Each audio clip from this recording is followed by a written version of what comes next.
একেবারে ভিন্ন রূপে দর্শকদের সামনে হাজির হলেন বলিউডের দর্শক নন্দিত গুণী অভিনেত্রী বিদ্যা বালান। সম্প্রতি তিনি নজর কেড়েছেন ভারতের বিখ্যাত fashion designer Falguni and Shane পিককের নকশা করা ইভিনিং ফেদার সাইনি কম্বিনেশন গাউনে। বিদ্যার নতুন এই লুক দেখে নেটিজেনরা শুধু বাহবা করছেন।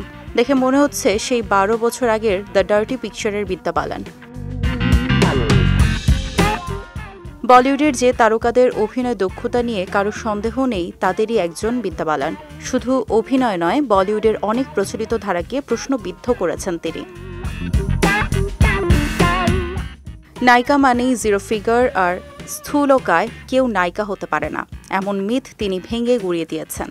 দ্য ডার্টি পিকচার সিনেমায় ওভারওয়েট নিয়ে বিদ্যার অনবদ্য অভিনয় তাকে বলিউডের লেডি সুপারস্টার তকমা দিয়েছিল। ছবিটির জন্য তিনি পেয়েছিলেন জাতীয় চলচ্চিত্র পুরস্কারও। শুধু দ্য ডার্টি পিকচার নয়, কাহানি সিনেমাতে গর্ভবতী এক নারীর চরিত্রে হাজির হয়ে বক্স অফিসে ঝড় তোলেন গুণী বিদ্যা বালান। এরপর আর কোনো ছবিতেই ছিপছিপে নায়িকার বেশে দেখা যায়নি এ অভিনেত্রীকে।